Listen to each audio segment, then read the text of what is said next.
नैमिषारण्यमधल्या ऋषी मुनींनी सूत गोस्वामींना जे प्रश्न विचारलेले, अगोदरचे 6 प्रश्न आपण पाहिले. दुसऱ्या अध्यायामध्ये सूत गोस्वामी त्याचे उत्तर देतात दुसऱ्या आणि तिसऱ्या अध्यायामध्ये. आणि त्यानंतर आपण पाहिलं की सुरुवातीच्या 6 प्रश्नानंतर नैमिषारण्यमधल्या ऋषी मुनींनी विचारलं, श्रीमद भागवतम कशा प्रकारे अवतरित झालं. श्रीमद भागवतमचे जे लेखक आहेत श्रील व्यासदेव त्यांच्याबद्दल, आणि श्रीमद भागवतमचे जे ऐकणारे आहेत परीक्षित महाराज त्यांच्याबद्दल. तर परीक्षित महाराजांबद्दलचे प्रश्नाचं उत्तर आता सुरू होईल. या अगोदर सूत गोस्वामींनी आपल्याला विस्तारामध्ये सांगितलं की कशा प्रकारे पूर्ण वैदिक साहित्याचे लेखक श्रील व्यासदेव यांच्या हृदयामध्ये संपूर्ण वैदिक साहित्य लिहिल्यानंतर पण जी संतुष्टता, जे समाधान असायला पाहिजे होतं ते त्यांना प्राप्त झालं नव्हतं. आणि त्यांच्या गुरूंचं असं असेसमेंटला आपण काय म्हणतो मराठीमध्ये, त्यांचं निदान, त्यांच्या गुरूंचं असं निदान होतं, त्यांचं असं ऑब्झर्वेशन होतं की व्यासदेवांनी भगवंतांच्या शुद्ध भक्तीचं पर्याप्त सफिशियंटली वर्णन केलेलं नाहीये, आणि त्याच्यामुळे त्यांना हृदयामध्ये संतुष्टता प्राप्त झालेली नाहीये. आणि त्यानंतर आपण पाहतो की व्यासदेवांनी नारद मुनींनी शिकवल्याप्रमाणे कशा प्रकारे भगवंतांवर आपलं ध्यान केलं, त्यांना भगवंतांचं दर्शन आणि मायादेवीचं पण दर्शन झालं. आणि त्यानंतर श्रील व्यासदेवांनी कशा प्रकारे श्रीमद भागवताची रचना केली. तर या भागामध्ये आता राहिलेला प्रश्न आहे परीक्षित महाराजांबद्दलचा. सुखदेव गोस्वामींबद्दल आपण अगोदर पासून पहिल्या अध्यायापासून चर्चा केलेली आहे. तर कुणाचा काही प्रश्न वगैरे आहे, काही जिज्ञासा आहे? हरे कृष्ण. आतापर्यंत जे जे भाग चर्चा झाली त्याच्यावर. हरे कृष्ण. पूजा माताजी, रेश्मा माताजी, शुभम पाटील प्रभू, सुधीर प्रभू, विजय माताजी, गणेश कुलकर्णी प्रभू, सर्वांचे नाव कदाचित घेतले जाणार नाहीत, पण आपल्यापैकी कुणाचा काही प्रश्न आहे? हरे कृष्ण. नाही प्रभूजी. हरे कृष्ण. ठीक आहे, चालेल. आपण हरे कृष्ण. तर आता परीक्षित महाराजांच्या जन्माबद्दल ज्यावेळेस सूत गोस्वामी चर्चा सुरू करत आहेत त्यावेळेस त्याचा बॅकग्राऊंड आपल्याला सांगत आहे, त्याचा इतिहास थोडासा सांगत आहेत की परीक्षित महाराज हे कुणाचे मुलगा होते, कुणाचे पुत्र होते? परीक्षित महाराज. हरे कृष्ण प्रभूजी. माताजी थांबा, दुसऱ्या कुणाला सांगू द्या, तुम्हाला माहिती असतं. हरे कृष्ण. गणेश प्रभू. गणेश प्रभू. कुणाचे? अर्जुनचे पुत्र होते. अर्जुनाचे पुत्र. अर्जुनाच्या अभिमन्यू. हळूहळू. अभिमन्यू. येस माताजी.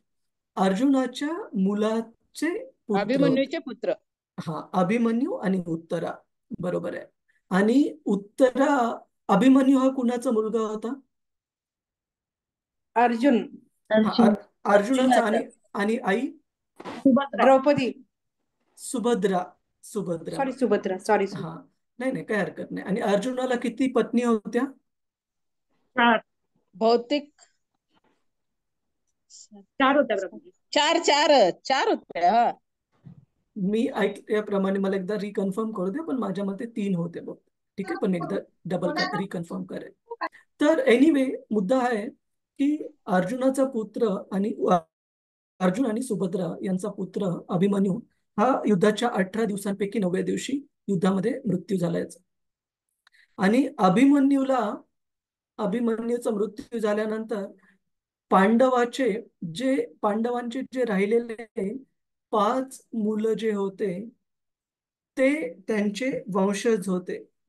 आणि कुरुक्षेत्राचं युद्धभूमीवरचं युद्ध संपल्यानंतर जवळपास कौरवांच्या बाजूचे जवळपास सगळे आणि पांडवांच्या बाजूचे पण बरेचसे सैनिक मारल्या गेले युद्धामध्ये. आणि जे की सुरुवातीला कारण होतं, युधिष्ठिर महाराज असो किंवा अर्जुन असो, युद्धाबद्दल जास्त उत्साही का नव्हते? कारण त्यांना भीती होती की खूप सारी जीवित हानी होईल या युद्धामध्ये.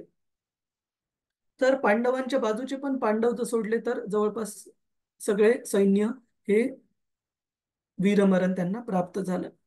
परंतु कुरुक्षेत्राच्या भूमीवर भगवंत कृष्ण स्वतः तिथे उपस्थित असल्यामुळे आणि भगवंतांच्या इच्छेनुसार धर्माच्या स्थापनेसाठी हे युद्ध झाल्यामुळे जे कोणी भगवंत कृष्णांच्या उपस्थितीमध्ये त्यांना वीरमरण प्राप्त झालं, तर त्यांना आध्यात्मिक दृष्ट्या उच्च गती सर्व सैनिकांना प्राप्त झाली. परंतु आपण बघतो की जे काही वाचलेले लोक होते त्याच्यापैकी जसं की 5 पांडवांच्या बाजूने, आणि हे 5 पांडव पण केवळ आणि केवळ भगवंत कृष्णांच्याच कृपेने वाचू शकले. स्पेसिफिकली त्याच्यावर पण आपण कधी दुसऱ्या वेळेला चर्चा करू की युद्धाच्या अगोदर, युद्ध झाल्यानंतर आणि युद्ध होत असताना किती वेळेस भगवंत कृष्णांनी स्वतः अर्जुनाला मृत्यूपासून वाचवलं. तर हे सगळं युद्ध झाल्यानंतर आपण बघतो की अश्वत्थामा, ज्याच्या मनामध्ये रागाची भावना होती पांडवांबद्दल, विशेषतः युधिष्ठिर महाराजांबद्दल आणि बाकीच्या पांडवांबद्दल पण, की त्याला असं वाटत होतं की स्वतःच्या वडिलांना, द्रोणाचार्यांना कपट नीतीने मारण्यात आले. की जसं की युधिष्ठिर महाराज जे कधीही असत्य बोललेले नव्हते, त्यांनी सांगितलं की अश्वत्थामा याचा मृत्यू झालेला भगवंत कृष्णांच्या आज्ञेप्रमाणे. पण हे सगळं करत असताना अश्वत्थामा, जसं की आपल्या थोड्या वेळामध्ये पाहण्यात येईल, कशा प्रकारे त्याचे कार्य हे एका ब्राह्मण कुळामधल्या जन्मलेल्या व्यक्तीसाठी बिलकुल त्या लायक नव्हते. त्याच्यामुळे त्याला द्विजबंधू असं सांगण्यात आलेले, संबोधित करण्यात आलेले भागवतामध्ये आणि महाभारतामध्ये. तर हा अश्वत्थामा, त्याचे जे स्वामी होते दुर्योधन, आपल्या स्वामीला युद्धानंतर ज्यावेळेस दुर्योधन मृत्यूशय्येवर होते, भीमाकडून मल्लयुद्धामध्ये जोरदार त्यांना पराभव झाल्यानंतर आणि खूप गंभीर जखमी झाल्यानंतर, तर त्यावेळेस आपल्या स्वामीला प्रसन्न करण्यासाठी अश्वत्थामाने एक खूप चुकीचं आणि घाणेरडं कृत्य केलं. तर त्या अश्वत्थामाच्या चुकीच्या कृत्यापासून नंतर काही घटनांचा क्रम सुरू होतो. त्या घटनांचा क्रम आपल्याला पोहोचवतो जिथे परीक्षित महाराजांचा जन्म होतो त्याबद्दल. तर ह्या सगळ्या घटना एकमेकांशी संबंधित आहेत. त्यामुळे परीक्षित महाराजांबद्दलच्या प्रश्नाचं उत्तर देताना सूत गोस्वामी सुरुवात करत आहेत कुरुक्षेत्राच्या युद्धानंतरच्या प्रसंगानुसार.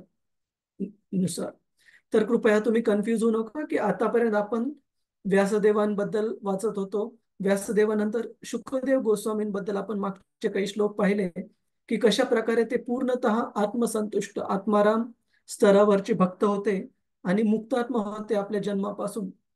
पण असे मुक्तात्मा पण अशा प्रसंगांना, अशा वाङ्मयाकडे आकर्षित होतात ज्यामध्ये भगवंत कृष्णांच्या नाम, रूप, गुण आणि लीला यांचं वर्णन आहे. तर कृपया आपण हा श्लोक अगोदर म्हणू, हे 2 श्लोक, त्यानंतर याच्यावर चर्चा करू. कृपया तुम्ही म्हणण्याचा प्रयत्न करा. यदा मृधे कौरवः सृञ्जयानाम् यदा वीरेष्वतो यदा मृधे कौरवः सञ्जयानाम् वीरेष्वतो वीरगतिं गते. गतेषु.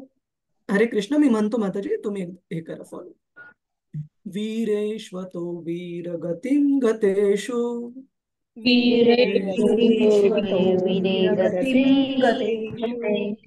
व्रकोदरा विद्यगदा विमर्श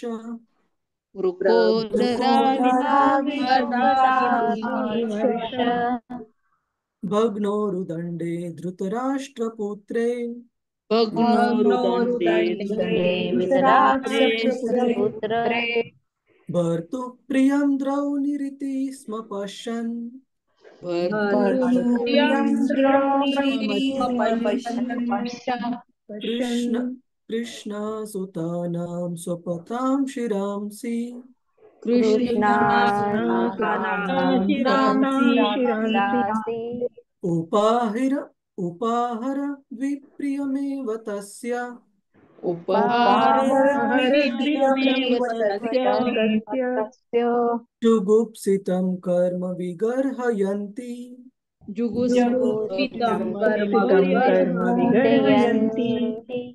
धन्यवाद. आपल्यापैकी कुणाला वाचायला आवडेल? हरे कृष्ण. प्रभुजी मी मी वाचू वाचते प्रभूजी. मी वाचू अच्छा, 2-3 भक्त आहेत. तर संजना माताजी तुम्ही हा वाचा, कविता माताजी तुम्ही पुढचा वाचा, दीपांजली माताजी तुम्ही त्यानंतरचा वाचा. येस. हरे कृष्ण. हरे कृष्ण. प्रभुजी धन्यवाद. हरे कृष्ण. हरे कौरव आणि पांडवांमधील दोन्ही पक्षांचे योद्धे कुरुक्षेत्राच्या युद्धभूमीवर मारले गेले आणि मेलेले योद्धे आपापल्या गतीला प्राप्त झाले. भीमसेनेच्या गदा प्रहाराने मांडी मोडल्यामुळे धृतराष्ट्र पुत्र दुर्योधने विहळत पडला.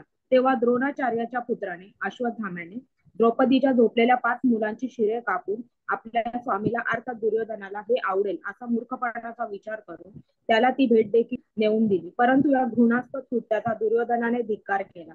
त्यात त्याला मुळीच चूक वाटले नाही. प्रभूजी तात्पर्य पण वाचायचे. हा माताजी. हरे कृष्ण. तात्पर्य भागवतात कुरुक्षेत्राच्या युद्ध समाप्तीनंतर श्रीकृष्णांच्या लीला कथांचा प्रारंभ होतो. कुरुक्षेत्रावरच भगवद्गीतेत स्वतःविषयी बोलले म्हणून भगवद्गीता व भागवत दोन्हीही भगवंतांचे दिव्य विषय आहेत. गीता ही कृष्ण कथाच आहे किंवा श्रीकृष्णांचा विषय आहे कारण ती भगवंतांनी सांगितली आहे. भागवत देखील कृष्ण कथाच आहे कारण ती भगवंतांविषयी सांगितली गेली आहे. सर्वांना या दोन्ही कृष्ण कथा अवगत करता याव्यात अशी भगवान श्री चैतन्य महाप्रभूंची इच्छा आणि आज्ञा होती. भगवान कृष्ण चैतन्य हे कृष्ण भक्ताच्या रूपात आलेले स्वतः श्रीकृष्णच आहेत. म्हणून भगवान श्रीकृष्ण आणि श्रीकृष्ण चैतन्य महाप्रभू या दोघांविषयीचे केलेले विवरण समान आहे. भगवान श्री चैतन्य महाप्रभूंची अशी इच्छा आहे की भारतात ज्यांनी जन्म घेतला आहे त्या सर्वांनी या कृष्ण कथा गंभीरतेने समजून घ्याव्यात आणि पूर्ण साक्षात्कारानंतर त्यांनी जगात सर्वत्र तो दिव्य संदेश पोहोचवावा. असे झाल्यावर या आक्रांत झालेल्या जगात ईशित शांती आणि समृद्धी येईल. हरे कृष्ण. धन्यवाद. श्रील प्रभुपाद की जय. तर भगवंत कृष्णांनी कुरुक्षेत्राचं युद्ध घडवण्याच्या पाठीमागचं कारण काय होतं? आपल्यापैकी कोण सांगेल? हरे कृष्ण. अधर्मावर धर्माचा विजय. धर्माची स्थापना करण्यासाठी. जसं की आपण भगवद्गीतेमध्ये पण ऐकतो की यदा यदा ही धर्मस्य ग्लानिर्भवति भारत. धर्माची ज्या वेळेस ग्लानी म्हणजे डिटोरियोरेशनला आपण मराठीमध्ये काय म्हणतो? विघटन धर्माचा ऱ्हास होतोय. ऱ्हास. ऱ्हास हा बरोबर शब्द. ऱ्हास ज्यावेळेस धर्माचा होतो त्यावेळेस धर्म प्रस्थापित करण्यासाठी आणि अधर्माचा नाश करण्यासाठी भगवंत कृष्ण पुन्हा पुन्हा या जगामध्ये अवतरतात. तर आपण बघतो की कशा प्रकारे पांडव, जे की भीष्मदेव सांगतात नंतर त्यांच्या प्रार्थनेमध्ये, की भगवंत कृष्णाचे शुद्ध भक्त होते आणि नित्य सहयोगी भक्त आहेत, साधारण भक्त नाहीयेत. तर अशा धर्माचं पूर्णपणे कटेकोर पालन करणाऱ्या आणि भक्तीचं पालन करणाऱ्या पांडवांना अधर्माच्या राज्यामध्ये पण खूप सारे दुःख, खूप सारे कष्ट हे भोगावे लागले. तर आणि त्यानंतर ज्यावेळेस त्यांचे वनवास वगैरे संपण्याची वेळ आली पुन्हा राज्य करण्याची, त्यावेळेस दुर्योधनाने युधिष्ठिर महाराज आणि पांडवांना पुन्हा द्यूत क्रीडेमध्ये हरून पुन्हा एकदा त्यांना वनवासाला पाठवण्याचा त्याचा उद्देश होता. आणि त्यावेळेस द्रौपदीचा पण खूप मोठ्या प्रमाणावर अपमान करण्यात आला. तर द्रौपदीचा अपमान, एकतर द्रौपदी ही भगवंतांची महान शुद्ध भक्त आहे आणि एक पतिव्रता स्त्री आहे. 5 पांडवांची जरी पत्नी असली तरी द्रौपदीला असं विशेष प्रकारचा आशीर्वाद मिळालेला, जेणेकरून 5 पांडवांची पत्नी असल्यानंतर पण ती प्रत्येक पतीबद्दल पतिव्रता राहू शकत होती. तर अशा पतिव्रता आणि एका भगवंत कृष्णाच्या शुद्ध भक्ताचा अशा भर सभेमध्ये अपमान केल्यामुळे कौरवांनी त्यांच्या स्वतःच्या कृतीने त्यांचं आयुष्य हे कमी करून घेतलं आणि त्यानंतर कुरुक्षेत्राचं युद्ध हे निश्चित झालं भगवंतांकडून. तर या युद्धामध्ये आपण पाहतो की अगोदरच्या काळामध्ये जे आसुरिक प्रवृत्तीचे पण लोक जरी असले तरी त्यांना पण धर्माचं ज्ञान होतं. त्याच्यानुसार आपण बघतो की कुरुक्षेत्र युद्धामध्ये ज्यावेळेस अर्जुन एकदा भगवंत कृष्णांच्या सांगण्यानुसार भीष्मानी तयार करून ठेवलेले 5 बाण जे की दुर्योधनाने आपल्याकडे ठेवले होते आणि त्या 5 बाणांनी भीष्म पितामहांनी प्रतिज्ञा केली होती की ते दुसऱ्या दिवशी 5ही पांडवांना ठार करतील. त्या 5 बाणांना मागण्यासाठी ज्यावेळेस अर्जुन गेला कौरवांच्या कॅम्पमध्ये संध्याकाळी, तर सूर्यास्तानंतर शत्रूच्या गटातल्या लोकांना पण असं आदरातिथ्याने घेतलं जायचं जसं काही आपल्याकडे पाहुणे गेस्ट आलेले आहेत. त्या प्रकारचं धर्माचं पूर्ण पालन, धर्माच्या नियमांचं पालन होत असायचं. तर दुर्योधनाने ज्या वेळेस अर्जुन पांडवांकडून भगवंत कृष्णांनी सांगितल्याप्रमाणे गेला आणि दुर्योधनाने विचारलं की हे अर्जुन काय पाहिजे तुला, तुला पाहिजे आहे का की आपण हे युद्ध थांबवायचं आणि तुला राज्य प्राप्त व्हावं. पण अर्जुन हा पण शेवटी क्षत्रिय होता आणि भगवंतांच्या इच्छेने युद्ध सुरू झाल्यानंतर हे त्याच्या तो कसं थांबवू शकेल, कारण क्षत्रियाचं त्याला धर्म पालन करणे हे आवश्यक होतं भगवंत कृष्णाने शिकवल्याप्रमाणे. तर त्यावेळेस आपण बघतो की दुर्योधनाने आदरातिथ्याने अर्जुनाचं स्वागत केलं. एवढंच नाही तर ज्यावेळेस अर्जुनाने ते 5 बाण मागितले जे की भीष्म देवांनी दुर्योधनाकडे ठेवले होते, दुर्योधनाने मागून घेतले होते सुरक्षित ठेवण्यासाठी, ते 5 बाण पण अर्जुनाने मागितल्यानंतर एक अतिथी आपल्या घरी आलेला आहे आणि त्यांनी कोणत्या भिक्षेची मागणी केलेली आहे तर दुर्योधनाने त्याला नाकारलं नाही. म्हणजे सांगण्याचा अर्थ असा की इतकं दुष्ट स्वभावाचा असून आणि इतके वेगवेगळ्या प्रकारच्या कूटनीतींचा वापर करून पांडवांना पूर्ण आयुष्यामध्ये त्रास देणाऱ्या दुर्योधनाला पण धर्माच्या बेसिक जे नियम असतात, जे डूज आणि डोंट्स, काय करायला पाहिजे काय नाही करायला पाहिजे त्याचं ज्ञान होतं.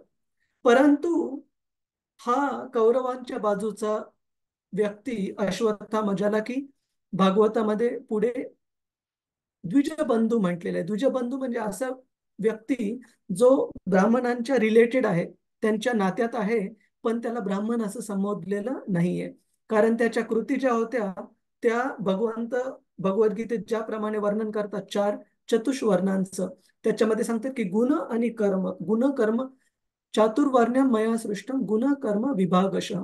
गुण आणि कर्मानुसार व्यक्तीचा वर्ण ठरतो, त्याच्या जन्मानुसार ठरत नाही. तर या गुणाने अश्वत्थाम्याने, ज्याला त्याला द्विजबंधू म्हटलेलं आहे कारण त्याने असं काम केलं की सगळ्यात अगोदर क्षत्रिय नियमांचं पण हे पालन नाहीये की क्षत्रिय नियमांमध्ये युद्ध हे समोरासमोर केलं पाहिजे आणि आपल्या बरोबरीशी केलं पाहिजे आणि तो आपल्या बरोबरीचा असणारा जो योद्धा आहे त्याच्या हातामध्ये पण तीच शस्त्र पाहिजेत जी आपल्या हातामध्ये आहेत. ह्या सगळ्या नियमांचं अवहेलना करून, हे सगळे नियम मोडून अश्वत्थाम्याने रात्रीच्या वेळेला ज्या वेळेस पांडवांचे 5 लहान पुत्र हे झोपलेले होते त्यांच्या तंबूमध्ये, त्यावेळेस त्यांचा शिरच्छेद केला.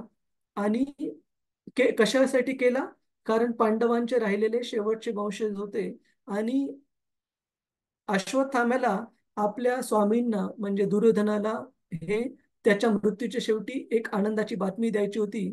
दुर्योधन मृत्यूशय्येवर असताना की मी 5ही पांडवांना ठार केलेले आहे.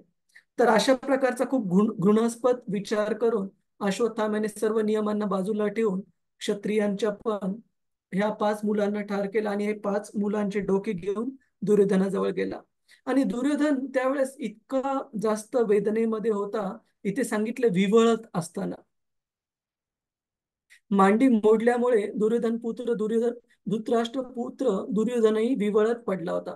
तर अशा प्रकारे विवळत पडलेला असताना ज्यावेळेस तो पाहू शकत नव्हता गोष्टी व्यवस्थित, त्यावेळेला अश्वत्थामा त्याच्याकडे गेला आणि म्हटला की मी पाचही पांडवांना ठार केलेलं आहे आणि मी त्यांचे डोके आणलेले आहेत.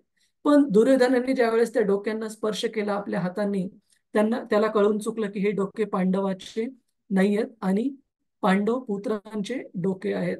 आणि त्यानंतर त्याला खूप वाईट वाटलं की हे खूप चुकीचं कृत्य केलेलं आहे अश्वत्थाम्याने. हे काम बरोबर बिलकुल योग्य नाहीये, की एकतर त्यांनी मारलेलं आहे आणि ते पुत्र लढण्याच्या स्थितीमध्ये पण नव्हते आणि तेवढे मोठे पण नव्हते ना, तर युद्ध चालू होतं कारण युद्ध संपलेलं आहे. तर अशा पुत्रांना मारणं हे खूप चुकीचं आहे. आणि हे कौरवांकडचे सर्व योद्धे मारल्या गेल्यानंतर पांडवांचे हे पुत्र पूर्ण कुरु कुटुंबाचे हे शेवटचे वंशज राहिलेले होते. तर यांना अशा प्रकारे चुकीच्या पद्धतीने मारणं हे खूप पापमय कृत्य होतं. तर दुर्योधन बिलकुल आनंदी झाला नाही, खूप निराश झाला मृत्यूच्या अगोदर. आणि अशा प्रकारे या पांडवाच्या 5 पुत्रांना मारल्यानंतर त्या 5 पुत्रांची जी माता होती द्रौपदी, स्वाभाविकतः तिला पण खूप जास्त दुःख झालं आपल्या पुत्र विरहाने. तर पुढे सांगितलेले आपण पूर्ण श्लोक नाही गाणं, प्रत्येक श्लोक नाही म्हणू शकणार, आपण त्याचा अनुवाद वाचू. पांडवांच्या 5 मुलांची माता द्रौपदी आपल्या मुलांची निगरून हत्या झाल्याचे ऐकून शोक विव्हल होऊन अश्रुपात करीत रडू लागली. अशा अवस्थेत तिचे सांत्वन करण्याचा प्रयत्न करीत अर्जुन म्हणाला, कविता माताजी, हरे कृष्ण. हरे कृष्ण प्रभूजी, दंडवत हा, प्रणाम. तुम्ही दंडवत माताजी, तुम्ही हे वाचू शकता. हे ओके. कल्याणी. हा. हे कल्याणी, गांडीव धनुष्यावरून सोडलेल्या बाणांनी त्या पतीत आततायी ब्राह्मणाचा शिरछेद करून ते शिर आणून तुला भेट करीन. तेव्हाच तुझ्या डोळ्यांमधली आसवे पुसून मी तुझे सांत्वन करीन. नंतर तुझ्या मुलांचा 10 संस्कार उरकल्यावर त्या शिरावर बसून तू स्नान करशील. तात्पर्य: जो शत्रू घराला आग लावतो, विष प्रयोग करतो, अकस्मात घातक शस्त्रांनी आक्रमण करतो, संपत्ती अपहरण करतो अथवा शेती बळकावितो किंवा दुसऱ्याच्या पत्नीचे अपहरण करतो, त्याला आततायी म्हणतात. असा आततायी मग तो ब्राह्मण असो किंवा ब्राह्मणाचा तथाकथित मुलगा असो, सर्व परिस्थितीत दंडनीय असतो. आततायी अश्वत्थाम्याचे शिर उडवण्याची अर्जुनाने जेव्हा प्रतिज्ञा केली, तेव्हा त्याला चांगले माहित होते की तो ब्राह्मणाचा मुलगा आहे. तथापि हा ब्राह्मण पुत्र खाटकासारखा वागलेला असल्यामुळे त्याला ठार करण्यात ब्रह्महत्येचे पातक होणार नव्हते. धन्यवाद. हरे श्रील प्रभुपाद की प्रभुपाद की जय. जय जय. हरे कृष्ण प्रभु. हरे कृष्ण. तर हे जे 5 प्रकारचे शत्रूच सांगितलेले आहेत इथे तात्पर्यामध्ये, हे 5 भगवद्गीतेच्या पहिल्या अध्यायामध्ये आपण तात्पर्यामध्ये श्रील प्रभुपादांद्वारे हे 5 प्रकारचे शत्रू सांगितले, ज्यांना की मृत्यूदंड हा त्यांच्यासाठी बरोबर शिक्षा आहे. कोणते 5 प्रकारचे? जे की घराला कुणाच्या आग लावतात किंवा विष प्रयोग करतात किंवा घातक शस्त्रांनी आक्रमण करतात किंवा संपत्ती हरण करतात किंवा कुणाची जमीन जागा शेती बळकावतात किंवा दुसऱ्यांच्या पत्नीचे अपहरण करतात, यांना आततायी. त्याला जो की खूप जास्त चुकीचे, जे प्रोहिबिटिव्ह म्हणजे न करण्यायोग्य कार्य कर्म करत आहे आणि त्यांना त्याची शिक्षा या जन्मात मिळाली तर कमी मिळेल, जर आत्ता नाही शिक्षा मिळाली तर कितीतरी पटीने जास्त शिक्षा त्यांना येणाऱ्या जन्मांमध्ये प्राप्त होते. तर अशा प्रकारे अश्वत्थामा, जो की पांडवांच्या गुरुचा मुलगा होता, द्रोणाचार्यांचा मुलगा होता, जे की मिलिटरी टीचर होते, त्यांचा गुरूंचा मुलगा असून पण त्याने असं काम केलेलं जे की त्या स्तरावर बिलकुल अपेक्षित नाहीये. केवळ त्या स्तरावरच नाही, तर एक दुष्ट मनुष्य, आसुरिक गुणांचा मनुष्य दुर्योधन यांनी पण, त्याला पण ते काम बिलकुल जास्त आवडलेले नाहीये आणि त्याला पण खूप चुकीचं वाटलं की अश्वत्थाम्याने हे काय केलं, खूप चुकीची गोष्ट केली आहे. अशा प्रकारे आपल्या पत्नीचं सांत्वन करण्यासाठी अर्जुनाने असं सांगितलेलं आहे की क्षत्रिय जे असतात त्यांना आय फॉर अन आय, म्हणजे ज्या प्रकारचं चुकीचं काम झालेलं आहे त्या चुकीच्या कामाबद्दल योग्य ती शिक्षा प्रदान करणे हे पण क्षत्रियाचं धार्मिक धर्म कर्तव्य आहे. त्याच्यामुळे अर्जुनाने ही प्रतिज्ञा केली आपल्या पत्नीचं सांत्वन करताना की मी त्या जो द्विजबंधू आहे तो ब्राह्मण पुत्र म्हणण्यासाठी पण योग्य नाहीये, तर त्याचा शिरच्छेद करून मगच आपण मुलांचा अंतिम संस्कार करू आणि त्याच्यानंतरच तू त्याच्या डोक्यावर उभा राहून अंघोळ कर. हरे कृष्ण. दीपांजली माताजी, हरे कृष्ण. हरे कृष्ण प्रभूजी. भगवान अच्युत. हा हा. हरे कृष्ण. हरे कृष्ण. भगवान अच्युत ज्यांचा सखा आणि मार्गदर्शक सारथी आहे, तो अर्जुन आपल्या प्रियेला असे सांत्वनपर शब्द बोलला आणि नंतर कवच अंगावर चढवून विनाशकारी शस्त्रास्त्रे घेऊन रथावर आरूढ होऊन त्याला शस्त्रास्त्र विद्या शिकवणाऱ्या गुरुच्या पुत्राचा अश्वत्थाम्याचा पाठलाग करू लागला. धन्यवाद माताजी.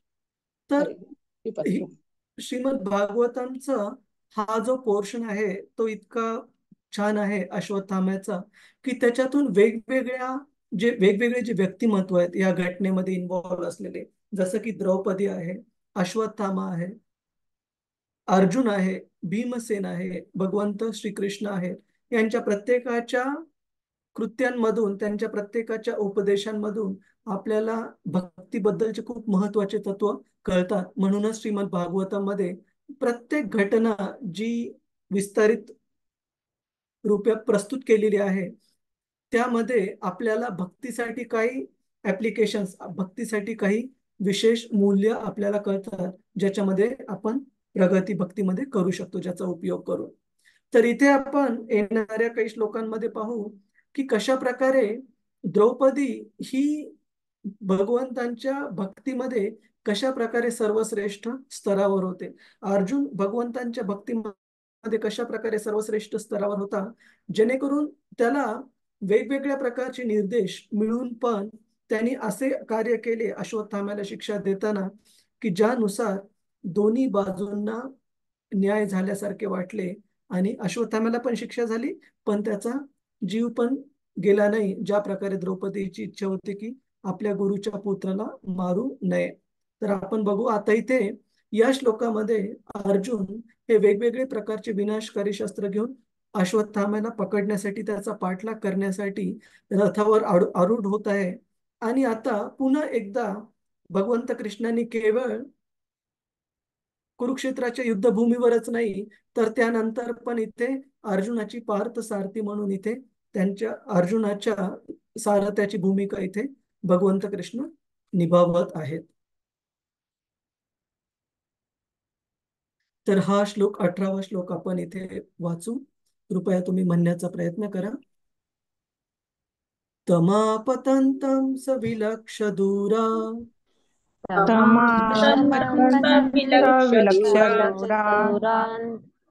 कुमारहोद्विग्नमनारथेन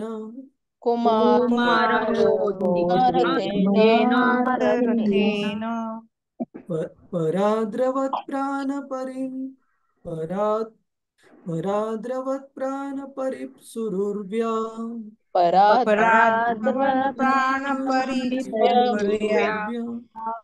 यावद्गमं रुद्रभयाद्यथा कः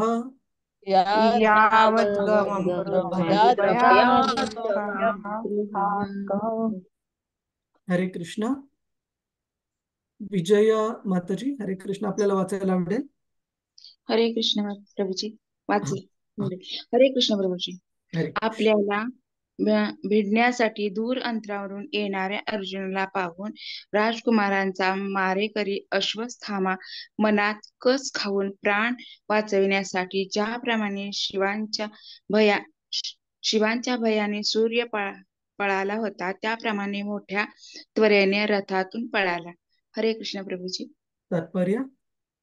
तात्पर्य पुराणात मिळणाऱ्या संदर्भावरून क किंवा अर्क असे पाठ आढळतात. क म्हणजे ब्रह्मदेव, जे आपल्या मुलीला पाहून मोहित झाले आणि तिच्या मागे जाऊ लागले. ते पाहून शंकराने क्रोधित होऊन आपल्या त्रिशूळाने ब्रह्मदेवांवर आक्रमण केले. ब्रह्मदेव जीवाच्या भीतीने पळू लागले. अर्क या शब्दाविषयी वामन पुराणात एक संदर्भ आढळतो. विद्युन्माली नावाचा एक राक्षस होता. त्याला शिवांकडून सुवर्णाचे दीप्तिमान विमान प्राप्त झाले होते.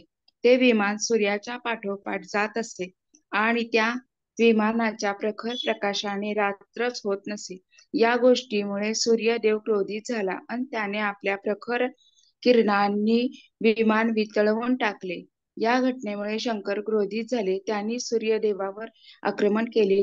सूर्य पळू लागला व पळता पळता शेवटी काशी क्षेत्री खाली पडला. ते स्थळ लोलार्क नावाने प्रसिद्ध आहे. हरे कृष्ण प्रभूजी. धन्यवाद. तर इथे अश्वत्थामाने हे चुकीचं कृत्य केल्यानंतर त्याला कळालं की आता आपली खैर नाहीये. अर्जुन हा असा युद्ध होता की ज्याने मनुष्यच काय तर वेगवेगळ्या प्रकारच्या देवतांशी पण अगोदर युद्ध करून त्यांना प्रसन्न करून वेगवेगळे अस्त्र प्राप्त केले होते. जसं इंद्र आणि शंकर शिवजी यांना पण युद्धामध्ये पराभूत करून अर्जुनाने पशुपातास्त्र आणि असे वेगवेगळ्या प्रकारचे अस्त्र देवतांकडून प्राप्त केलेले. तर असा अर्जुन, महारथी अर्जुन, ज्या वेळेस अश्वत्थाम्याच्या चुकीच्या कृत्यासाठी त्याला पकडण्यासाठी आणि त्याला शिक्षा देण्यासाठी अश्वत्थाम्याच्या मागे निघाला रथावर, तर घाबरून स्वतःचा जीव मुठीत घेऊन अश्वत्थामा पण त्वरेने रथातून पळाला. पण केवळ पळालाच नाही तर एक चूक तर त्यांनी केली होती की द्रौपदीच्या 5 पुत्रांना, पांडवाच्या 5 पुत्रांना झोपेमध्ये असताना क्षत्रिय धर्माचे पूर्ण नियम पायदळी तुडवून त्यांना मारणे, झोपेत असताना, त्यांच्या हातामध्ये शस्त्र वगैरे नसताना. आता दुसरी चूक आपल्याला लक्षात येईल अश्वत्थाम्याने केलेली. जेव्हा त्या ब्राह्मण पुत्राने आपले घोडे थकून गेले आहेत असे पाहिले, तेव्हा निकराचे अस्त्र जे ब्रह्मास्त्र याचा वापर केल्याविना आपल्या संरक्षणाचा दुसरा उपाय नाही असे त्याला वाटू लागले. तात्पर्य: केवळ आणीबाणीच्या प्रसंगी जेव्हा दुसरा कोणताच उपाय नसतो तेव्हा ब्रह्मास्त्राचा उपयोग केला जातो. येथे द्विज आत्मज हा शब्द वापर महत्वाचा आहे, कारण द्रोणाचार्यांचा पुत्र वास्तविकपणे गुणसंपन्न ब्राह्मण नव्हता. आपण आधी चर्चा केली की कसं द्विज म्हणजे ब्राह्मण, आणि अशा प्रकारच्या आपल्या कृत्याने त्या स्तरावरून अधपतन झालेल्या व्यक्तीला शास्त्र हे ब्राह्मण म्हणत नाहीये. द्विज आत्मज म्हणजे जो की ज्याचे वडील ब्राह्मण होते ते द्विज होते, पण हा व्यक्ती त्यांचा नात्यातला होता, नातेवाईक होता, पण गुण घेतलेले नव्हते त्या स्तरावरचे. ज्या प्रकारे डॉक्टराचा एखादा मुलगा असेल तर त्याला डॉक्टर होण्यासाठी मार्गदर्शन घरात लाभेल, चांगलं अभ्यासाचं वातावरण कदाचित लाभेल, पण केवळ त्या घरामध्ये जन्म झाला, आई वडील डॉक्टर आहेत, काका काकू डॉक्टर आहेत म्हणून त्याला डॉक्टरची लगेच पदवी अशीच मिळणार नाहीये. कारण त्याला पेशंटचा जीव त्याच्यावर अवलंबून आहे. त्याला अगोदर व्यवस्थित शिक्षण करावं लागेल, डिग्री प्राप्त करावं लागेल, अप्रेंटिसशिप करावं लागेल, प्रॅक्टिस करावं लागेल, मग त्याला पेशंटला ट्रीट करण्यासाठी सर्टिफाईड होईल तो. त्याच प्रकारे इथे आपण पाहतो की अश्वत्थाम्याला म्हटलेलं आहे द्विज आत्मज, म्हणजे तो एका ब्राह्मणाच्या नात्यातला होता, पण गुणांनी बिलकुल त्या स्तरावरचा नव्हता. अतिशय बुद्धिमान मनुष्याला ब्राह्मण म्हटले जाते. ही काही वंश परंपरागत पदवी नाही. इथे भागवत पण सांगत आहे की हे जन्माने प्राप्त होणारी गोष्ट नाहीये. गुण असले पाहिजेत आणि कार्य पण तसं असलं पाहिजे, आणि अश्वत्थामा या दोन्ही गोष्टींमध्ये कमी पडलेला आहे. इथे अश्वत्थाम्याला पूर्वी ब्राह्मणाचा मित्र समजले जात होते, ब्रह्मबंधू म्हणजे गुणाने ब्राह्मण नसलेला. परंतु असा ब्रह्मबंधू किंवा ब्राह्मणाचा पुत्र जेव्हा पूर्ण योग्यता प्राप्त करेल तेव्हाच त्याला ब्राह्मण म्हणता येईल, अन्यथा नाही. अश्वत्थाम्याचा निर्णय अपरिपक्व होता, म्हणून त्याला येथे हेतू पुरस्पर ब्राह्मण पुत्र म्हटलेले आहे, किंवा जो ब्राह्मणाच्या नात्यातला आहे पण तो त्या स्तरावरचा बिलकुल नाहीये.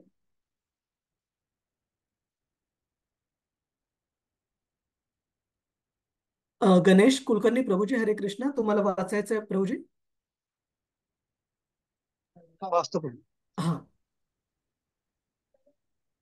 जीवन संकटात आल्यामुळे त्याने जलस्पर्श करून पवित्र झाल्यावर ब्रह्मास्त्र सोडण्यासाठी मन एकाग्र करून मंत्रोच्चार केला, परंतु त्याला ते आवडणे माहीत नव्हते. हरे कृष्ण. हरे कृष्ण. एक मिनिट हा, अजून एक.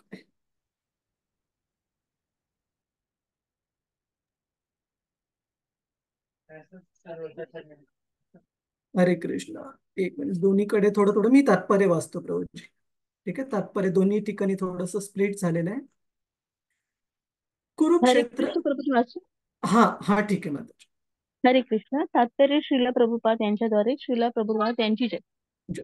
सूक्ष्म भौतिक कार्याचे स्वरूप स्थूल स्वरूपातील भौतिक क्रियाहून अतिशय सूक्ष्म असते. अशा सूक्ष्म स्तरातील भौतिक क्रिया शुद्धतापूर्वक मंत्रध्वनीद्वारे सिद्ध होतात. येथे ब्रह्मास्त्र सोडण्याकरता मंत्रोच्चाराची हीच पद्धत उपजली आहे. हरे कृष्ण. धन्यवाद. हरे कृष्ण. धन्यवाद. तर आत्ताच्या विज्ञान युगामध्ये आपण पाहतो की आपल्याला असं मनुष्याला वाटतं की आपण खूप विज्ञानामध्ये प्रगती केलेली आहे आणि ही प्रगती सर्वच बाबतीत मागच्या काळापेक्षा खूप अधिक आहे असं आपल्याला वाटतं. पण श्रीमद भागवतातल्या वर्णनांचा जर संदर्भ घ्यायचा झाला तर हे बरोबर नाहीये, साफ चुकीचं आहे. का? कारण आधीच्या काळामध्ये, द्वापार युग हे कलियुगाच्या अगोदर होतं, त्या काळामध्ये जे सर्वच प्रकारचे विज्ञान असो, मग ते वास्तुशास्त्र असो किंवा जे मिलिटरी सायन्स ज्याला आपण म्हणतो, युद्ध क्रिया किंवा युद्ध कला पण जी असते ती एवढी प्रगत होती की ब्रह्मास्त्र केवळ सोडण्यासाठी, ब्रह्मास्त्र म्हणजे असं सांगितलं जातं शास्त्रामध्ये, आत्ताचं जे न्यूक्लिअर वेपन आहे ते त्यावेळेसचं ब्रह्मास्त्र होतं. पण आत्ताच्या न्यूक्लिअर वेपन पेक्षा, आण्विक अस्त्रापेक्षा हे ब्रह्मास्त्र अशा प्रकारे श्रेष्ठ होतं की आत्ताचं जे आण्विक अस्त्र आहे त्याला तुम्ही एकदा सोडल्यानंतर त्याला परत नाही घेऊ शकत. ते त्याच्या डेस्टिनेशनवर जाणार आणि तिथे खूप सारी हानी, जीवित हानी, भौतिक हानी पण करणार. आणि केवळ जिथे हल्ला करायचा आहे त्या स्पेसिफिक जागेवर, एखाद्या स्पेसिफिक व्यक्तीवरच होणार नाही, तो खूप साऱ्या जीवांचा त्याच्यामध्ये क्षय होणार, खूप सारे शहराची शहर पण हे नष्ट होणार.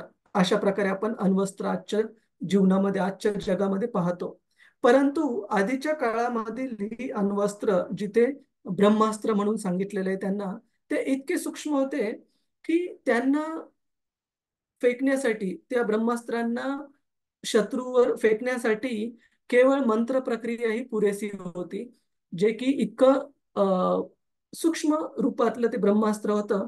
आणि पण असं पण ब्रह्मास्त्र होतं ते की ते सोडण्याची पण पद्धत होती मंत्रोच्चाराने, आणि एकदा सोडल्यानंतर त्या ब्रह्मास्त्राला रिट्रॅक्ट करण्याची, रिट्रॅक्ट म्हणजे परत कंट्रोल करण्याची पण शक्ती त्या काळच्या युद्धांमध्ये होती.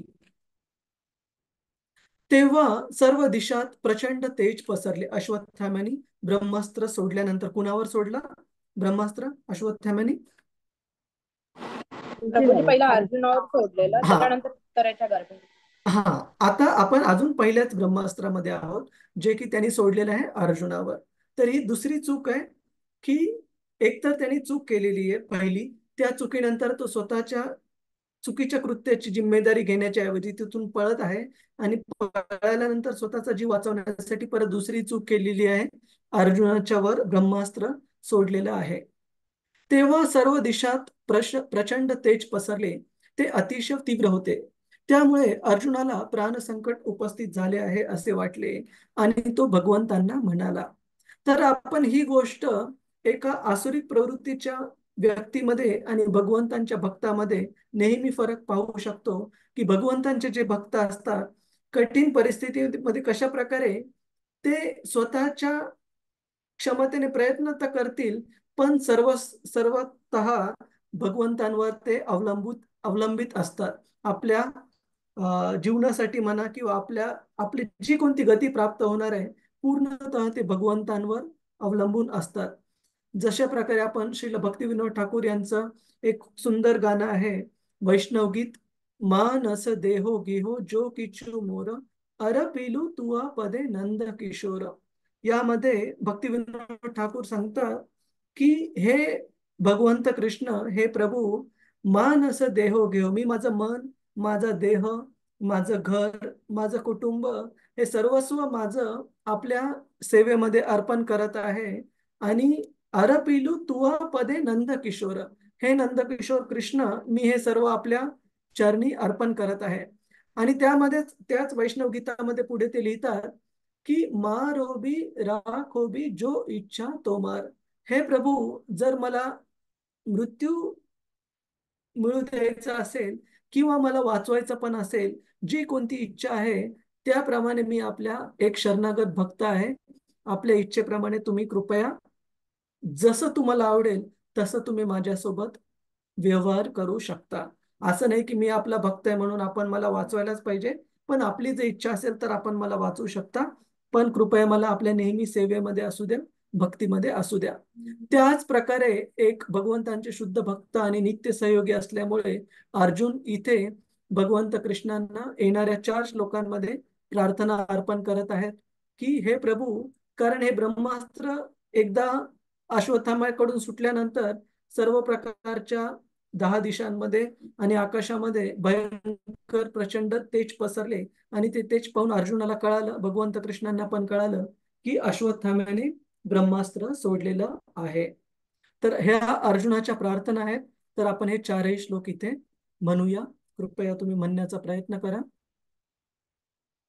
अर्जुन उवाच अर्जुन उवाच कृष्ण कृष्ण महाबाहो कृष्ण कृष्ण कृष्ण महाबाहो महाबाहो भक्तानाम अभयंकर भक्तानां अभयंकर त्वमेको दह्यमानानां त्वमेको दह्यमानानां अपवर्गोऽसि संस्कृते अपवर्ग अति संस्कृते.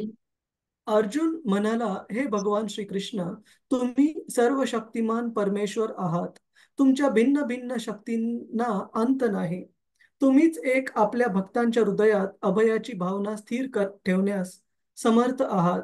भौतिक दुःखांच्या दावाग्नीत दग्ध असलेल्या तुमच्याच ठायी मुक्तीचा मार्ग भौतिक दुःखांच्या दावाग्नीत दग्ध झालेल्यांना तुमच्याच ठायी मुक्तीचा मार्ग प्राप्त करणे शक्य आहे. म्हणजे इथे एक गोष्ट समजून घेणं खूप महत्वाचं आहे की अपवर्ग म्हणजे या भौतिक जगामध्ये जे कोणी राहत आहेत, प्राणी मात्र, मनुष्य असू, पशु असू, कीटक असू किंवा झाड, कोणत्याही प्रकारचे वेगवेगळे जीव असू, ह्या सगळ्या जीवात्मांसाठी, भौतिक जगातल्या बद्ध जीवात्म्यांसाठी प वर्ग सांगितलेला आहे. आणि हा प वर्ग, प म्हणजे परिश्रम. म्हणजे या भौतिक जगामध्ये जो कोणी व्यक्ती राहत आहे त्या व्यक्तीला, मग ते अंबानी असू, टाटा असू, बिर्ला असू, किती पण धनसंपत्ती का नसू नये त्यांच्याकडे, परंतु त्यांना पण या भौतिक जगामध्ये जर टिकून राहायचंय, जिवंत राहायचंय, तर खूप सारा परिश्रम करणं, कष्ट करणं आवश्यक आहे. कुणीच यातून सुटणार नाही. इनफॅक्ट शास्त्र आपल्याला सांगतात, प्रभुपादजी लिहितात की जे जंगलाचा राजा आहे, सिंह, त्याला पण स्वतःचं खाद्य, स्वतःची शिकार जर प्राप्त करायची तर असं होणार नाही की दे रे हरी पलंगावरी. जंगलाचा जरी राजा असेल तो, त्याला पण मेहनत करणं आवश्यक आहे. ती शिकार त्याच्या पाठीमागे धावण्यासाठी, त्याला पकडण्यासाठी आणि नंतर मारून स्वतःचं पोट भरण्यासाठी. तर परिश्रम हे कुणालाच चुकत नाहीत, मग ते किती पण श्रीमंत व्यक्ती असो किंवा कितीही दरिद्री व्यक्ती असो. परिश्रम. दुसरा आहे प, फ, ब, भ आणि म. प परिश्रम, फ म्हणजे फेना. इतकं परिश्रम करतो माणूस केवळ फूड, क्लोथिंग, शेल्टर, अन्न, वस्त्र, निवारा एवढ्याच गोष्टींचा व्यवस्था करण्यासाठी की तेवढे परिश्रम करून त्याच्या तोंडाला फेस येईपर्यंत तो परिश्रम करतो. तर फेस येणाऱ्या जनरली आपण पशूंचे काम बघतो की गाढव असू किंवा बैल, कधी कधी बैलगाडी, एखादी जड बैलगाडी ओढत असू, त्यांच्या पण तोंडाला फेस येतो. किंवा एखादा घोडा पण जर खूप वजनदार टांगा ओढत असेल, त्याच्या पण तोंडाला फेस येतो. अशा प्रकारे पुढचा जो प वर्गामधला भाग सांगितलाय परिश्रम आणि फेन. फेन म्हणजे फेस. प फ भ. भ म्हणजे भय. तर ज्या वेळेस आपण भगवंत कृष्णांकडून विमुख होऊन भगवंतांच्या भौतिक शक्तीमध्ये, माया शक्तीमध्ये ज्यावेळेस आपण कार्यरत असतो इंद्रिय भोगासाठी, त्यावेळेस निश्चित स्वाभाविकतः आपल्याला नेहमी भय राहतं. जसं की तुम्ही कधीही चिमणी रस्त्यावर पडलेले काही दाणे उचलताना पाहू द्या, नेहमी तिचं लक्ष इकडे तिकडे पाठीमागे पुढे सगळीकडे नेहमी लक्ष असतं. का? की कुणी येऊन आपल्याला मारू नये, कुणी येऊन आपल्याला पकडू नये. अशाच प्रकारचं भय इंद्रिय तृप्तीमध्ये जोडलेले आपल्या सगळ्यांना या भौतिक जगामध्ये बद्ध अवस्थेमध्ये निश्चित राहतं. प फ भ. परिश्रम, फेन आणि भय. प फ ब भ. ब राहिलेला आहे. ब म्हणजे बंधन. बंधन म्हणजे अशा प्रकारचे केवळ इंद्रिय तृप्तीसाठी, इंद्रिय भोगासाठीचे कार्य करून व्यक्ती, मनुष्य हा त्याच्या कर्मबंधनांमध्ये बांधल्या जातो. भय म्हणजे पाहिलं आपण. आणि प फ ब भ म. म म्हणजे मृत्यू. आणि इतकं सगळे इंद्रिय तृप्तीचे वेगवेगळ्या साधनांचा वापर करून स्वतःचं जीवन भौतिकदृष्ट्या सुखकर, आनंदमय बनवण्यासाठी मनुष्य सर्व पापमय कर्मांचा उपयोग करतो. आणि नंतर जीवनाच्या शेवटी हे कोणतेच सुखसोयी त्याच्या कामी काही येत नाहीत. त्याला सर्व गोष्टींच्या, आसक्तीच्या गोष्टींना इथेच ठेवून मृत्यूला सामोरं जातो. आणि अशा प्रकारे पुन्हा त्याला जन्म घ्यावा लागतो. तर इथे सांगितलेलं आहे अर्जुनाच्या ह्या श्लोकामध्ये, ह्या भगवंतांना केलेल्या प्रार्थनेमध्ये, की केवळ आणि केवळ भगवंत हे त्या प वर्गातून कोणत्याही व्यक्तीला बाहेर काढण्यासाठी भगवंतांच्या भक्तीचा मार्गच केवळ सक्षम आहे. अपवर्ग म्हणजे या भौतिक जगातून प फ ब भ आणि म याच्यातून बाहेर येणे. आपल्यापैकी कुणाकुणाला या प वर्गातून बाहेर यायला आवडेल? हरे कृष्ण. सर्वांना. प्रभूजी आवडेल. आवडेल. आवडेल प्रभूजी. आणि आपल्यापैकी कुणी असं आहे की ज्याला हे मान्य नाहीये की आपण खरंच प वर्गामध्ये आहोत? परिश्रम, भय, बंधन, मृत्यू आणि फेन ह्या सगळ्या पाच सर्वच जण सगळ्या वर्गामध्ये सर्वांना आवडेल. सर्वजण तर की, आणि विशेषतः आपण या आधुनिक युगात तर पाहतो की मुलाची शाळा जवळ असेल तर ऑफिस कुठेतरी दूर असतं. ऑफिस जर जवळ असेल तर दुसरे ट्रॅफिकचा प्रॉब्लेम असतो. गाडी असेल तर ट्रॅफिक मध्ये जाताना इतके हॉर्न वाजवणे, इतक्या कटकटी, प्रदूषण असतं की माणूस परेशान होऊन जातो. सांगण्याचा अर्थ असा की कलियुगामध्ये कोणतीच गोष्ट सोयीस्कर राहिलेली नाहीये. तर त्याचं कारण म्हणजे तुम्हाला कधी कधी वाटू शकतं की आपण आता भक्तीला स्वीकार केलं, याचा अर्थ आपल्या जीवनामध्ये काही अडचणी यायला बिलकुल नको आहेत. पण भक्तीचा अर्थ असा बिलकुल नाहीये. सांगण्याचं उदाहरण असं की आपण अशा ठिकाणी उतरलो आणि चालायला लागलो ज्या ठिकाणी खूप चिखल झालेला आहे. पाऊस आल्यानंतर ज्याला आपण किचड म्हणतो, चिखल झालेला आहे. त्या चिखलाच्या जागेतून चालताना तुम्ही म्हणू शकत नाही की प्रभूजी मी चालताना माझ्या कपड्यांवर एक पण शिंतोडा आला नाही पाहिजे, चालताना एक पण माझी पॅन्ट किंवा माझा ड्रेस घाण झालेली नाही पाहिजे. तर भौतिक जगत हे असं जगत आहे, इथे आल्यानंतर जसं शास्त्र सांगतं जंगलाच्या राजाला पण कष्ट करावं लागणार, त्याला कष्ट चुकणार नाहीत.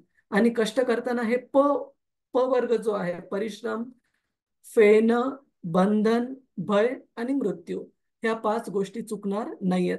आणि केवळ भगवंत हे असे व्यक्ती आहेत जे या प वर्गातून आपल्याला अपवर्ग, अपवर्ग म्हणजे असं ठिकाण जिथं हे परिश्रम, फेन, बंधन, भय आणि मृत्यू ह्या पाच गोष्टी नाहीयेत, ते म्हणजे भगवत धाम. केवळ भगवंताची भक्ती मार्ग असा आहे ज्याच्यातून आपण या प वर्गातून बाहेर पडू शकतो किंवा अपवर्ग प्राप्त करू शकतो.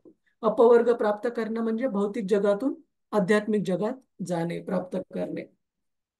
तर अर्जुन इथे प्रार्थना करत आहेत भगवंतांना की तुम्हीच आपल्या हृदयामध्ये हे जे प वर्गाचे जे काही त्रास आहेत पाच प्रकारचे, त्याच्यातून आपल्या भक्तांना मुक्त करू शकता आणि अभयाची भावना पण देऊ शकता. आणि भौतिक दुःखांच्या दावाग्नी, दावाग्नी म्हणजे फॉरेस्ट फायर, दावाग्नी म्हणजे जंगलाला लागलेली जी आग असते, वनवा, तो वनवा पेटल्यानंतर त्याला तुम्ही किती फायर ब्रिगेडच्या गाड्या आणल्या, त्याने तो नियंत्रणात येणं खूप अवघड आहे. त्याला जर नियंत्रणात आणायचं आहे तर केवळ आणि केवळ भगवंतांच्याच कृपेने जर पाऊस झाला तरच वनवा, जर खूप मोठ्या प्रमाणात आग लागलेली असेल तर नियंत्रणात येऊ शकतो. तर अशा भौतिक दुःखांच्या, या दुःखांना दावाग्नी म्हणजे वनवा सांगितलेले आहे अर्जुनाने आपल्या प्रार्थनेमध्ये. कारण हा सगळीकडून लागलेला असतो आणि त्याच्यामध्ये बाहेर जाण्याचं काही साधन राहिलेलं नसतं. तर अशा भौतिक दुःखांच्या दावाग्नीत दग्ध झालेल्या तुमच्या स्थायी दग्ध झालेल्यांना तुमच्या स्थायी मुक्तीचा मार्ग प्राप्त करणे शक्य आहे. म्हणजे बाकीचे जे देवी देवता आहेत, इंद्र, चंद्र, वरुण, वायू, ब्रह्मा जे असो किंवा शंकर, भगवान शंकर, कधी कधी भगवंतांच्या महान भक्तांना पण भगवान ही उपाधी लावली जाते, त्याच्यामुळे तुम्ही कन्फ्यूज होऊ नका. तर शंकर असो, शिवजी असो किंवा बाकीचे अग्नी, चंद्र, वरुण, वायू, बाकीचे देवता असू द्या, ह्या सगळ्यांना भौतिक लाभ देण्याची मुभा आहे, परंतु अपवर्ग प्राप्त करून देण्याचं म्हणजे या भौतिक जगातून बाहेर काढून आध्यात्मिक जगत प्राप्त करून देण्याची क्षमता केवळ आणि केवळ भगवंत कृष्ण किंवा त्यांच्या विष्णू तत्वांच्या अवतारांप्रती जर आपण भक्ती केली तरच अपवर्ग प्राप्त करणं शक्य आहे. आपण एकदा तात्पर्य वाचू या श्लोकाचं. कुरुक्षेत्राच्या युद्धात भगवान श्रीकृष्ण आणि अर्जुन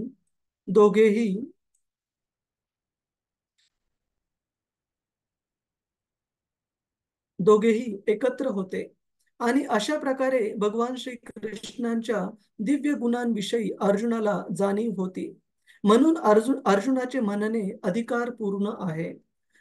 श्री कृष्ण सर्व शक्तिमान असून विशेषतः भक्तांच्या हृदयातील अभयाचे कारण आहेत. भगवंतांच्या संरक्षणामुळे भगवत भक्त सदैव भयरहित असतो. जसं की आपण पाहतो की भगवंतांच्या कृपेसाठी भगवंतांचे भक्त प्रार्थना करतात, पण भगवंतांवर बळजबरी नसते त्यांची की मी तुमचं भक्ती मार्गाला प्राप्त केलेला आहे, भक्ती मार्ग घेतलेला आहे, त्याच्यामुळे तुम्ही माझं रक्षण केलंच पाहिजे. भक्ताची नेहमी प्रार्थना असते, हे प्रभू, जर आपली इच्छा असेल तर, ज्या प्रकारे आपली इच्छा आहे त्याच प्रकारे आपण माझ्यासोबत वागा, परंतु कृपया एवढी कृपा करा की मी आपल्या भक्तीमध्ये नेहमीच, ह्या जन्मात असू किंवा पुढच्या जन्मात असू, मी आपल्या भक्तीत नेहमी जोडलेला राहावा किंवा राहावी. हे एका भक्ताची प्रार्थना असते. तर अशा भगवंतांना हे अशा भगवंतांच्या भक्तांच्या हृदयामधली अभयाचे कारण, अभय हे केवळ भगवंतच देऊ शकतात. भगवंतांच्या संरक्षणामुळे भगवत भक्त सदैव भयरहित असतो. भौतिक अस्तित्व एखाद्या वनात लागलेल्या दावाग्नी समान आहे. त्याचा उपशम भगवान श्रीकृष्णांच्याच कृपेनेच होणे शक्य असते. आध्यात्मिक गुरु भगवंतांच्या कृपेचे प्रतिनिधी आहेत. अशा प्रकारे भौतिक अस्तित्वाच्या ज्वाळात होरपळणाऱ्या जीवांचे आत्मसाक्षात्कारी आध्यात्मिक गुरूंच्या पारदर्शी माध्यमातून भगवंतांच्या दयारूपी जलसिंचनाने संरक्षण होऊ शकते. आध्यात्मिक गुरु आपल्या शब्दांद्वारे त्रस्त जीवांच्या हृदयात प्रवेश करतात आणि दिव्य ज्ञान प्रदान करतात. अशा प्रकारे भौतिक अस्तित्वाच्या दावाग्नीचे शमन होते. तर हे जे प्रभुपादांनी अर्थ सांगितलेला आहे, हे एक सुंदर वैष्णव गीत आहे, ज्याला की आपण मंगल आरती म्हणतो, जे की प्रत्येक आंतरराष्ट्रीय कृष्ण भावनामृत संघाच्या मंदिरामध्ये पहाटे मंगल आरती होते.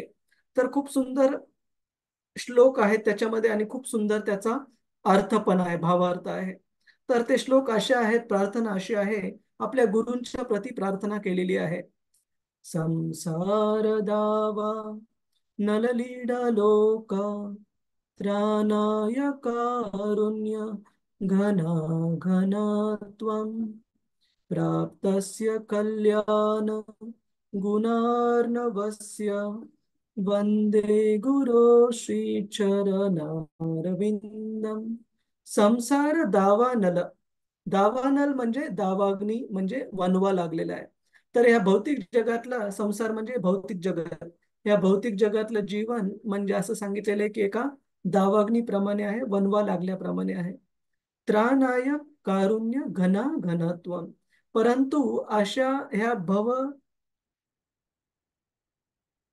भवरोगातल्या जीवनातला दावाग्नी मिटवण्यासाठी जे गुरु आहेत ते त्राणाय कारुण्य, त्यांच्या हृदयातल्या करुणेने घना घनत्वम, वेगवेगळे प्रकारचं जे पाऊस आहे, इथे जलसिंचन सांगितलं आहे, त्या पावसाने ह्या दावाग्नी वनवा विझवण्याचं कार्य करत आहेत. कशामुळे? त्या वनव्यामध्ये उभ्या ज्वालांमध्ये होरपळत असलेल्या आपल्या भक्तांचं, आपल्या शिष्यांचं रक्षण करण्यासाठी. तर अशा गुरूंच्या आणि भगवंतांच्या प्रोटेक्शनसाठी, संरक्षणासाठी इथे अर्जुन प्रार्थना करत आहेत भगवंत कृष्णांना. यानंतरचा जो श्लोक आहे थोडासा वेळ लागेल, तर आपण पुढच्या वेळेला आपण पाहू. पण आज आपण ज्या गोष्टींवर चर्चा केली, आज आपण पाहिलं की कशा प्रकारे पहिल्या काळात जे असुर होते, मग ते दुर्योधन असू किंवा त्याच्या प्रकारचे वेगवेगळे असुर असू, त्यांना पण धर्माच्या गोष्टींचं ज्ञान होतं. आणि ज्या वेळेस एक खूप गलिच्छ आणि खालच्या स्तरावरची गोष्ट अश्वत्थाम्याने केले, आपल्या स्वामीला चुकीची माहिती देण्यासाठी, त्याला मृत्यूच्या अगोदर प्रसन्न करण्यासाठी, दुर्योधनांनी लगेच ओळखला की हे पांडवांचे शीर घेऊन आलेला नाहीये, अश्वत्थामा तर त्यांच्या मुलांना मारलेला आहे. त्यांना डोक्याला पकडून कळालं दुर्योधनाला. आणि त्यानंतर आपण अश्वत्थाम्याबद्दल पाहिलं की एका ब्राह्मण कुळात जन्मून पण गुणानुसार, कार्यानुसार त्याचे कार्य आणि गुण हे खूप अधपतन झालेले होते. त्याच्यामुळे त्याला द्विज आत्मज म्हटलेलं आहे. द्विज आत्मज किंवा द्विज बंधू म्हणजे हा व्यक्ती त्या पात्र ब्राह्मणाच्या नात्यातला आहे, पण पात्र बिलकुल नाहीये. एकदम चुकीचं कार्य याने केलेलं आहे. आणि आपण पाहिलं की शास्त्र कशा प्रकारे अशा चुकीच्या कार्य केलेल्या व्यक्तींना, मग ते किती चांगल्या कुळात का जन्मलेले असून, त्यांना एकदम खालच्या स्तरावरचे त्यांचे कार्य आणि गुण समजतात. त्याच्या विरुद्ध असा कोणता व्यक्ती जो की वर्णाश्रम धर्मामध्ये, वर्णाश्रम धर्माच्या बाहेरच्या एकदम निम्न स्तरावरच्या कुळामध्ये जन्म झालेला असू द्या, पण त्याचं कार्य आणि त्याचे गुण हे जर श्रेष्ठ असतील, तर त्याला ब्राह्मण किंवा ब्राह्मणापेक्षा वरच्या स्तरावर आदर प्रदान करण्यात आलेला आहे. म्हणजे शास्त्रात सांगितलेली जी वर्णाची जी व्यवस्था होती, ती जन्मावर आधारित नाहीये, तर आपल्या गुण आणि कर्मावर आधारित आहे. आणि त्यानंतर आपण पाहतो की कशा प्रकारे द्रौपदीला स्वाभाविकता आईच्या हृदयाला खूप दुःख झाले, आपले 5ही पुत्र मारल्या गेल्यामुळे अशा अनैसर्गिक परिस्थितीमध्ये. आणि त्यावेळेस अर्जुन एका क्षत्रिय पतीची भूमिका निभावत असताना तिथे वचन देतोय द्रौपदीला की मी या खालच्या दर्जाचे कार्य केलेल्या ह्या ब्राह्मण पुत्राला पकडून आणेल आणि त्याचा शिरच्छेद केल्यानंतरच आपण आपल्या पुत्रांचा अंत्यविधी करू, आणि त्यानंतरच तू ह्या अश्वत्थाम्याच्या डोक्यावर स्थित होऊन मग तू आंघोळ कर. आणि अश्वत्थाम्याला पकडण्यासाठी अर्जुन गेलेले असताना अश्वत्थाम्याने हे ब्रह्मास्त्र अर्जुनावर सोडलेलं आहे. आणि आता अर्जुन प्रार्थना भगवंतांना करत आहेत. तर याचा पुढचा श्लोक आपण पुढच्या वेळेला चर्चा करू. कुणाचा काही प्रश्न, काही जिज्ञासा, काही टीका टिप्पणी आहे? हरे कृष्ण. हरे कृष्ण प्रभूजी. हरे कृष्ण संजना माताजी. प्रभूजी, माझा एक प्रश्न आहे हा. की जेव्हा अश्वत्थाम्याने द्रौपदीच्या 5 पुत्रांना मारून टाकले, जेव्हा ते झोपलेल्या अवस्थेत होते, तर जेव्हा दुर्योधनाला कळाल्यावर त्याने अश्वत्थामाचा धिक्कार केला की असं नव्हतं करायला पाहिजे. मग जेव्हा अभिमन्यूला मारत होते सगळे योद्धा, जेव्हा तो निशस्त्र होता, मग तेव्हा दुर्योधनाने का नाही थांबवलं? हो. हा, तर एका दृष्टीने पाहायला गेलं तर निश्चित त्यावेळेस पण क्षत्रिय धर्माचे जे युद्ध करण्याच्या नियमांचं पालन आहे, ते नियम पण पायदळी निश्चित तुडवले गेले अभिमन्यूला मारताना. कारण असं सांगितलं जातं की युद्ध हे कधी बरोबरच्या सोबत असावं.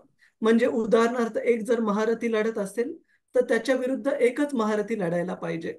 आणि त्या महारथीच्या हातामध्ये जर शस्त्र नसेल तर एक तर दुसऱ्या महारथीने ह्या निशस्त्र व्यक्तीच्या हातात शस्त्र द्यायला पाहिजे किंवा स्वतः निशस्त्र होऊन मग लढायला पाहिजे. हे सगळे नियम सांगितलेले आहेत. पण अभिमन्यू ज्यावेळेस चक्रव्यूहामध्ये त्याला पकडलं त्यावेळेस एक नाही, मला वाटतंय 8 का 9 महारथींनी मिळून अभिमन्यूला ठार केलं होतं. आणि सगळे नियम चुकीचे, म्हणजे त्याला चक्रव्यूहामध्ये अडकून अशा प्रकारे चुकीचं मारण्यात आलं. परंतु ती ते जे चुकीचं कार्य होतं, ऍटलिस्ट युद्ध चालू असताना युद्धामध्ये ते झालेलं चुकीचं कार्य होतं. पण त्या चुकीच्या कार्यापेक्षा हे जे कार्य होतं अश्वत्थामाने केलेलं, ते अजून जास्त घृणास्पद होतं. का? कारण एकतर हे ज्या मुलांना मारलं ते लहान आहेत, अजून पूर्णपणे ते सक्षम झालेले नाहीयेत त्यांच्या मोठ्या भावासारखे, अभिमन्यू सारखे युद्धामध्ये लढण्यासाठी. अजून ते लहान आहेत. दुसरी गोष्ट, लहान आहेत तर आहेत, झोपलेले आहेत, निद्रा अवस्थेत आहेत. तिसरी गोष्ट की त्यांना त्यांची आयडेंटिटी चुकीची दाखवून त्यांना मारण्यात आले, की दुर्योधनाला म्हणजे आपल्या स्वामीला चुकीचं गैरसमज करून देण्यासाठी की पांडवांना मारलंय. असं एक नाही तर अनेक चुका होत्या. त्याच्यामुळे हे जे कार्य आहे, ही दुसरी चूक पहिल्या चुकीच्या गोष्टीपेक्षा अनेक पटींनी जास्त घृणास्पद होती. आणि ती जी चूक होती ती ऍटलिस्ट क्षत्रियांचं युद्ध सुरू असताना म्हणजे युद्धभूमीवर केलेली आहे, पण इथे तर ते झोपलेले होते, म्हणजे खूप जास्त घृणास्पद आहे. ठीक आहे माताजी, हरे कृष्ण. आणि दंडवत. आणि शेवटची गोष्ट की केवळ मारलेलंच नाहीये तर ते 5 पुत्र हे पूर्ण कुरु कुटुंबातली, पूर्ण कुरु कुलातली शेवटचे वंशज होते. त्यानंतर आता भगवंतांच्या दयेने अश्वत्थामाची पत्नी उत्तरा ही प्रेग्नंट होती. सॉरी, अभिमन्यूची पत्नी उत्तरा ही प्रेग्नंट होती. पण जिवंत असलेले, बाहेरच्या जगामध्ये जिवंत असलेले हे 5 पुत्रच हे कुरूंचे पण वंशज राहिलेले होते. तर हे पण गोष्ट चुकीची होती अश्वत्थामाला करणं. हरे हरे कृष्ण. अजून कुणाचा काही प्रश्न, काही जिज्ञासा आहे? हरे कृष्ण. ठीक आहे, खूप खूप धन्यवाद आपल्या सगळ्यांचा. आणि कृष्णा विलीन आपण शनिवारी सकाळी भेटू. हरे कृष्ण. हरे कृष्ण प्रभूजी. वंश कल्प हरे कृष्ण प्रभुजी, तरुभ्यश्च सादर प्रणाम प्रभुजी. कृपा सिंधुभ्येव च पतितानां पावनेभ्यो वैष्णवेभ्यो नमो नमः. अनंत कोटि अनंत वैष्णव कोटि वृंद की वैष्णव जय. वृंद की जय. वैष्णव ठाकुर की जय. श्रील प्रभुपाद की जय. हरे कृष्ण. खूप खूप धन्यवाद. प्रभुजी, सादर हरे प्रणाम कृष्ण. प्रभुजी. थँक्यू. हरे कृष्ण. सादर प्रणाम. धन्यवाद. हरे कृष्ण प्रभू. खूप हरे कृष्ण. धन्यवाद.